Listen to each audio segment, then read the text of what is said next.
క్రైస్తవ నాయకులు కూడా ఉన్నారు. సో వారి మాటల్లో కూడా అడిగి తెలుసుకుందాం. సో అరెస్ట్ అయిన తర్వాత మేము సోషల్ మీడియా ద్వారా ఒక కామెంట్ చూస్తున్నాం సార్. ఏమని చూస్తున్నామంటే, అరే అజయ్, నీ కర్మఫలం నువ్వు అనుభవిస్తున్నావు అని సోషల్ మీడియాలో ఈ కామెంట్ బాగా వైరల్ అవుతుంది. సో ఇవన్నీ చూసుకున్నట్టయితే రాత్రి నుండి ఇది కుట్రపూరితంగానే జరుగుతుంది అంటారా, లేదంటే మీకు అన్ని ఇన్ఫర్మేషన్స్ ఏమైనా ఇచ్చారు? ఇది 100కి 200% కుట్రపూరితంగా జరుగుతుంది. గత 12 రోజుల క్రితం మా పాస్టర్ అయినటువంటి పగిడాల ప్రవీణ్ అన్నని చంపిన హత్య కేసు విషయంలో అజయ్ బాబు అన్న సూటిపోటి అంటే కరెక్ట్ ప్రశ్నలు వేయడం అధికారులకి, పోలీసు వాళ్ళకి, అలాగే ఎవరైతే మతోన్మాదులు ఉన్నారో వారికి కూడా కరెక్ట్ ప్రశ్నలు వేయడం ద్వారా, మీడియా ద్వారా అడగడం ద్వారా ఇతను అడుగుతా ఉన్నాడు, ఇటు బయట ఉంటే బాగుండదని చెప్పేసి కావాల్సుకొని కుట్రపూరితంగా అజయ్ అన్నని ఇట్లా అరెస్ట్ చేయడం జరిగింది. గత 3 రోజుల క్రితం అజయ్ అన్నని టార్గెట్ చేస్తున్నటువంటి మతోన్మాదుల మీద అజయ్ అన్న ఖమ్మంలో కూడా కేసు పెట్టడం జరిగింది. కానీ వాళ్ళ మీద ఎటువంటి చర్యలు తీసుకోకుండా కావాల్సుకొని అజయ్ అన్నని ఈరోజు శ్రీరామ నవమి, మరి ఇంకా మీడియాలో సపోర్ట్ ఉంటుంది, ఇతను 2 రాష్ట్రాల్లో ముందుకు పోతున్నాడు, క్రైస్తవులను ఏకం చేస్తున్నాడు అనే దిశగా మరి ఇక్కడ ఉన్నటువంటి అధికారులు, 2 పోలీస్ అధికారులు, ముఖ్యమంత్రులు కలిసి కావాల్సుకొని ఈ ప్రభుత్వం కుట్ర అని చెప్పేసి ఎన్సీసీ తరఫున డిమాండ్ చేస్తున్నాం. మరి అజయ్ బాబుని ఏ విధంగా అరెస్ట్ చేశారు?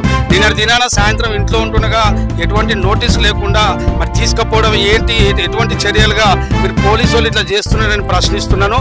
నిన్న రాత్రి మొదలు 2 రాష్ట్రాలలో ఉన్నటువంటి క్రైస్తవులు కానీ, దళితులు కానీ, మరి కుటుంబ సభ్యులు కానీ మేము హైదరాబాద్లో ఉన్నటువంటి పోలీస్ స్టేషన్లు అన్నీ కూడా రాత్రంతా తిరిగాము. ఏ పోలీస్ స్టేషన్ అంటే ఆ పోలీస్ స్టేషన్ సిఐ గారు కూడా ఫోన్ చేయడం జరిగింది. అలానే పోలీస్ స్టేషన్లో కూడా మేము వాళ్ళ మీద అజయ్ అన్న తప్పిపోయాడు మిస్సింగ్ కేసు కూడా పెట్టి మేము అప్లికేషన్ కూడా ఇవ్వడం జరిగింది.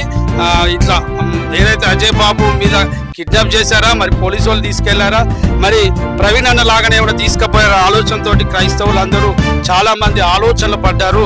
మరి పోలీస్ అధికారులతో మాట్లాడితే మా కస్టడీలోనే ఉన్నారు, మీ అజయ్ బాబుకి ఎటువంటి ఆపద లేదని చెప్పి పోలీస్ అధికారులు కూడా మాతో ఫోన్లో మాట్లాడడం జరిగింది. అజయ్ బాబు అన్నని అరెస్టు చేయడాన్ని మేము ఎన్సీసీ తరఫున తీవ్రంగా ఖండిస్తున్నాం. అదే మతతత్వ పార్టీ గురించి మాట్లాడుతున్న అజయ్ బాబు అన్నని తీసుకుపోవడం మరి అది దారుణమైన ఖండిస్తున్నాం. ఏదైతే మతోన్మాదులు అమర ప్రసాద్ కానీ, సుగుణ కరుణాకర్ కానీ, మన ఇంకా డిస్కీ బాబా కానీ వీళ్ళ మీద గతంలో కూడా అనేక సార్లు మేము కూడా కంప్లైంట్ ఇవ్వడం జరిగింది.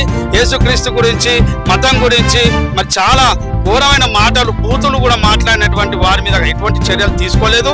మరి ఏ మాత్రం మాట్లాడకుండా క్రైస్తవులు ఏకం చేస్తున్నట్టు అజయ్ బాబానని ఈరోజు ఇప్పుడే జస్ట్ మరి చెంచల్ కూడా జైలుకి రిమాండ్కి పంపించడం, మరి ఈ పోలీస్ అధికారులు కావాల్సుకొని నిన్న శనివారం, ఇవాళ ఆదివారం, అలాగే ఈరోజు శ్రీరామనవమి ఖచ్చితంగా రిమాండ్ పంపించాలి, వారం రోజులు 10 రోజులు వీళ్ళ జైలుకు పంపాలి, వీళ్ళు బయట ఉంచొద్దని ఆలోచనతోటి తప్పుడు కేసులు 4-5 కేసులు పెట్టడం జరిగింది.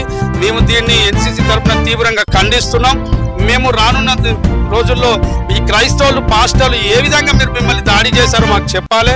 మేము హిందువుల మీద దూషించట్లేదు, మతోన్మాదుల మీద ఏమనట్లేదు, కావాల్సుకొని ఈ బురదజల్లే ప్రయత్నం మీరు మానుకోవాలని చెప్పేసి ఎన్సీసీ తరఫున తీవ్రంగా ఖండిస్తున్నాం.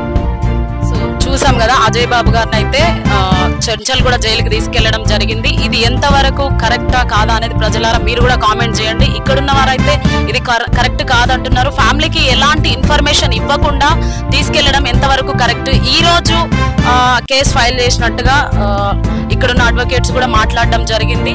సో వీళ్ళకు తగిన న్యాయం జరగాలని, క్రైస్తవ సమాజంలో 10 రోజులు అవుతుంది ఒక ఇన్సిడెంట్స్ జరిగి, అది మర్చిపోక ముందే ఇలా జరగడం అది ఎంత బాధాకరం అనేది కూడా ప్రజలారా మీరు చూడండి, మీరు కూడా కామెంట్ చేయండి. ఇది కరెక్టేనా కాదా, ప్రభుత్వం ఏ విధంగా స్పందిస్తుంది, అందరికీ తగిన న్యాయం చేస్తుందా లేదా అన్నది మీరు కూడా కామెంట్ చేయండి. సో ఆయనకి ఎట్లాంటి శిక్ష పడబోతుంది, దానికి ఇక్కడున్న నాయకులు ఏ విధంగా స్పందించబోతున్నారో ఇంకా చూస్తూనే ఉందాం టుడే 18 న్యూస్.